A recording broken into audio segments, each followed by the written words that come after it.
All right, well, construction in Alcoa Highway is nothing new, as drivers can attest, but one project that you may not know about is expected to change and improve access to McGee-Tyson Airport. The relocated Alcoa Highway project in Blount County between Tyson Boulevard and Pellissippi Parkway is where TDOT plans to make those changes. 10 News reporter Gabrielle Hayes joins us now with how the airport plans to keep the public updated as this process continues. Gabrielle? Robin and Brandon, there are 3 different updates to Alcoa Highway in Blount County, but TDOT says the stretch closest to the airport has a few more steps to reach before construction will begin, and part of that is understanding the impact.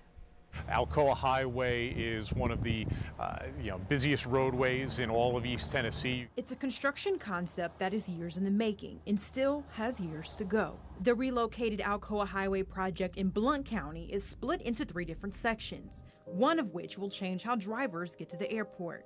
This project is going to allow for different ways to get into McGee-Tyson Airport. As of the present time, you just don't have a lot of ways in and out of that airport. But that will all change. For one thing, TDOT spokesman Mark Nagy says drivers will see better access to an interchange and more ramps. Well, certainly this is a project that has been anticipated for a long time. But that plan still requires more funding and a bit more planning, giving the airport time to evaluate effects and come up with a plan. The thing that we primarily are working with them on is making sure that when the project is during construction, when it's completed, that the access to and from McGee-Tyson Airport is the best potentially for our passengers to come into. And a big part of that preparation is figuring out how to communicate any route changes to the public, to provide the community and our passengers and guests with the most accurate, up-to-date information possible on what's going on at the airport during construction. TDOT and the airport are still working to map out what that will look like. They say it will take some time, but this is the kind of update they believe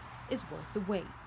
This is a project that I know that folks have been looking for a long time, and you're going to see a lot of construction in this area for years to come. TDOT says this particular section of the project is in the right-of-way acquisition phase. That means there's still more money needed before construction starts. That's anticipated to take up to a year and a half. Back to you. Gabrielle. All right. Thank you very much. Knox County Mayor Glenn Jacobs